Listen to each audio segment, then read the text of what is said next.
relatives and not being able to. And I was just a little kid, so I didn't really understand why. But as I got older, I realized we had drug addiction in my family, including later cocaine addiction. I've been thinking about it a lot lately, partly because it's now exactly 100 years since drugs were first banned in the United States and Britain, and we then imposed that on the rest of the world. It's a century since we made this really fateful decision to take addicts and punish them and make them suffer because we believed that would deter them, it would give them an incentive to stop. And a few years ago, I was looking at some of the addicts in my life who I love and trying to figure out if there was some way to help them. And I realized there were loads of incredibly basic questions I just didn't know the answer to. Like, what really causes addiction? Why do we carry on with this approach that doesn't seem to be working? And is there a better way out there that we could try instead? So I read loads of stuff about it, and I couldn't really find the answers I was looking for. So I thought, okay, I'll go and sit with different people around the world who've lived this and studied this and talk to them and see if I can learn from them. And I didn't realize I would end up going over 30,000 miles at the start, but I ended up going and meeting loads of different people, from a transgender crack dealer in Brownsville, Brooklyn, to a scientist who spends a lot of time feeding hallucinogens to mongooses to see if they like them. It turns out they do, but only in very specific circumstances. To the only country that's ever decriminalized all drugs, from cannabis to crack, Portugal. And the thing I realized that really blew my mind is almost everything we think we know about addiction is wrong. And if we start to absorb the new evidence about addiction, I think we're going to have to change a lot more than our drug policies. But let's start with what we think we know, what I thought I know, right? Let's think about this middle row here, right? Imagine all of you, for 20 days now, went off and used heroin 3 times a day. Some of you look a little bit more enthusiastic than others at this prospect. Don't worry, it's just a thought experiment. Imagine you did that, right? What would happen? Now, we have a story about what would happen that we've been told for a century. We think because there are chemical hooks in heroin, as you took it for a while, your body would become dependent on those hooks, you'd start to physically need them, and at the end of those 20 days, you'd all be heroin addicts, right? That's what I thought. First thing that alerted me to the fact something not right with this story is when it was explained to me, if I step out of this TED Talk today and I get hit by a car and I break my hip, I'll be taken to hospital and I'll be given loads of diamorphine. Diamorphine is heroin. It's actually much better heroin than you're ever going to buy on the streets, because the stuff you buy from a drug dealer is contaminated, actually very little of it is heroin, whereas the stuff you get from the doctor is medically pure. And you'll be given it for quite a long period of time. There are loads of people in this room who may not realize that you've taken quite a lot of heroin, right? And anyone watching this anywhere in the world, this is happening. And if what we believe about addiction is right, those people are exposed to all those chemical hooks. What should happen? They should become addicts. This has been studied really carefully. It doesn't happen. You will have noticed if your grandmother had a hip replacement, she didn't come out as a junkie. And when I learned this, it just seemed so weird to me, so contrary to everything I'd been told, everything I thought I knew. I just thought it couldn't be right. Until I went and met a man called Bruce Alexander, who's a professor of psychology in Vancouver, who carried out an incredible experiment that I think really helps us to understand this issue. Professor Alexander explained to me, the idea of addiction we've all got in our heads, that story, comes partly from a series of experiments that were done earlier in the 20th century. They're really simple experiments. You can do them tonight when you go home if you feel a little bit sadistic. You get a rat and you put it in a cage, and you give it 2 water bottles. One is just water, and the other is water laced with either heroin or cocaine. If you do that, the rat will almost always prefer the drugged water and almost always kill itself quite quickly. So there you go, right? That's how we think it works. In the 70s, Professor Alexander comes along and he looks at this experiment and he noticed something. He said, we're putting the rat in an empty cage. It's got nothing to do except use these drugs. Let's try something a bit different. So Professor Alexander built a cage that he called Rat Park, which is basically heaven for rats, right? They've got loads of cheese, they've got loads of colored balls, they've got loads of tunnels. Crucially, they've got loads of friends, they can have loads of sex, and they've got both the water bottles, the normal water and the drugged water. But here's the fascinating thing. In Rat Park, they don't like the drugged water. They almost never use it. None of them ever use it compulsively. None of them ever overdose. You go from almost 100% overdose when they're isolated to 0% overdose when they have happy and connected lives. Now, when he first saw this, Professor Alexander thought, maybe this is just a thing about rats. They're quite different to us, maybe not as different as we'd like, but, But fortunately, there was a human experiment into the exact same principle happening at the exact same time It was called the Vietnam War. In Vietnam, 20% of all American troops were using loads of heroin. And if you look at the news reports from the time, they were really worried because they thought, my God, we're going to have hundreds of thousands of junkies on the streets of the United States when the war ends.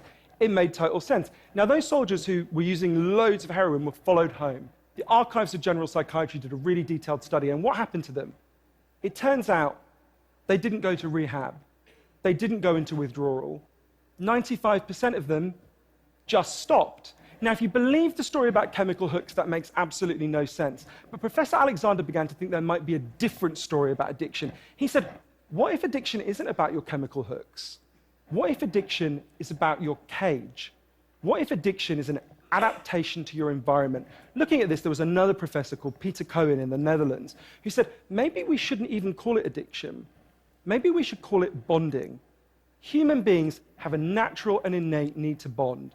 And when we're happy and healthy, we'll bond and connect with each other. But if you can't do that because you're traumatized or isolated or beaten down by life, you will bond with something that will give you some sense of relief. Now, that might be gambling, that might be pornography, that might be cocaine, that might be cannabis, but you will bond and connect with something because that's our nature. That's what we want as human beings. And I think, at first I found this quite a difficult thing to get my head around, but one way that helped me to think about it is, and I can see, I've got over by my seat there a bottle of water, right? I'm looking at lots of you, and lots of you have bottles of water with you, right? Forget drugs, forget the drug war. Totally legally, all of those bottles of water could be bottles of vodka, right? We could all be getting drunk, I might after this. But we're not, right? Now, because you've been able to afford the approximately a gazillion pounds that it costs to get into a TED Talk, I'm guessing you guys could afford to be drinking vodka for the next 6 months. You wouldn't end up homeless. You're not going to do that. And the reason you're not going to do that is not because anyone's stopping you. It's because you've got bonds and connections that you want to be present for. You've got work you love. You've got people you love. You've got healthy relationships. And a core part of addiction, I came to think, and I believe the evidence suggests, is about not being able to bear to be present in your life. Now, this has really significant implications. The most obvious implications are for the war on drugs, right? In Arizona, I went out with a group of women who were made to wear T-shirts saying I was a drug addict and go out on chain gangs and dig graves while members of the public could jeer at them. And when those women get out of prison, they're going to have criminal records that mean they'll never work in the legal economy again.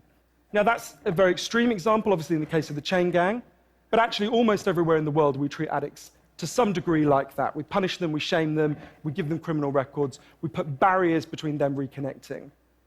There was a doctor in Canada, Dr. Gabor Mate, an amazing man, who said to me, if you wanted to design a system that would make addiction worse, you would design that system. Now, there's a place that decided to do the exact opposite, and I went there to see how it worked. In the year 2000, Portugal had one of the worst drug problems in Europe. 1% of the population was addicted to heroin, which is kind of mind-blowing.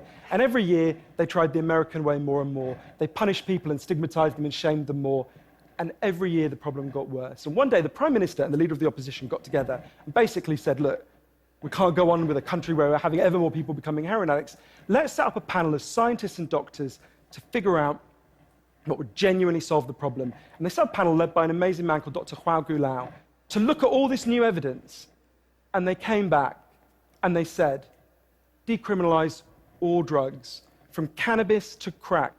But, and this is the crucial next step, take all the money we used to spend on cutting addicts off, on disconnecting them, and spend it instead on reconnecting them with the society. And that's not, essentially, that's not really what we think of. What they did wasn't really what we think of as drug treatment in the United States and Britain. So they do residential rehab, they do psychological therapy that does have some value. But the biggest thing they did was the complete opposite of what we do. A massive program of job creation for addicts and microloans for addicts to set up small businesses. So say you used to be a mechanic. When you're ready, they go to a garage and they'll say, if you employ this guy for a year, we'll pay half his wages. The goal was to make sure that every addict in Portugal had something to get out of bed for in the morning. And when I went and met the addicts in Portugal, it's fascinating. What they said is, as they rediscovered purpose, they rediscovered bonds and relationships with the wider society. It'll be 15 years this year since that experiment began, and the results are in. Injecting drug use is down in Portugal, according to the British Journal of Criminology, by 50%, 50%. Overdose is massively down, HIV is massively down among addicts. Addiction in every study is significantly down. One of the ways you know it's worked so well is that almost nobody in Portugal wants to go back to the old system. Now, that's the kind of political implications. I actually think there's a layer of implications to all this research below that. You know, we live in a culture where people feel really increasingly vulnerable to all sorts of addictions, whether it's to their smartphones or to shopping or to eating. You know, before these talks began, you guys know this, that we were told we weren't allowed to have our smartphones on. And I have to say, a lot of you looked an awful lot like addicts who were being told their dealer was going to be unavailable for the next couple of hours. And, you know, a lot of us feel like that. And it might sound weird to say, oh, you know, I've been talking about how disconnection is a major driver of addiction. But weird to say it's growing because you think, well, we're the most connected society there's ever been, surely. But I increasingly began to think that the connections we have, we think we have, are like a kind of parody of human connection. If you have a crisis in your life, you'll notice something. It won't be your Twitter followers who come to sit with you. It won't be your Facebook friends who help you turn it round. It'll be your flesh and blood friends who you have deep and nuanced and textured face-to-face relationships with. And I think there's a study I learned about from Bill McKibben, the environmental writer, I think tells us a lot about this. It looked at the number of close friends the average American believes they can call on in a crisis. That number has been declining steadily since the 1950s. The amount of floor space an individual has in their home has been steadily increasing. And I think that's like a metaphor for the choice we've made as a culture, right? We've traded floor space for friends, we've traded stuff for connections, and the result is that we are one of the loneliest societies there has ever been. And yet, Bruce Alexander, the guy who did the Rat Park experiment, says, we talk all the time in addiction about individual recovery, and it's right to talk about that, but we need to talk much more about social recovery. Something's gone wrong with us, not just as individuals, but as a group, and we've created a society where, for a lot of us, life looks a whole lot more like that isolated cage and a whole lot less like Rat Park. But if I'm honest, this isn't why I went into it, right? I didn't go in to discover the political stuff, the social stuff. I wanted to know how to help the people I love. And when I came back from this long journey and I'd learned all this, I looked at the addicts in my life, and if you're really candid, it's hard loving an addict, and there's going to be lots of people who know in this room you're angry a lot of the time. And I think one of the reasons why this debate is so charged is because it runs through the heart of each of us, right? Everyone has a bit of them that looks at an addict and thinks, I wish someone would just stop you. And the kind of script we're told for how to deal with the addicts in our life is typified by, I think, by the reality show Intervention. If you guys haven't seen it, I think everything in our lives is typified by reality TV, but that's another TED Talk. If you've never seen the show Intervention, it's a pretty simple premise. You get an addict, all the people in their life, gather them together, and say, if you don't shape up, they confront them with what they're doing, and they say, if you don't shape up, we're going to cut you off, right? So what they do is they take the connection to the addict and they threaten it. They make it contingent on the addict behaving the way they want. And I began to see why that approach doesn't work. And I began to think that almost that's like the importing of the logic of the drug war into our private lives.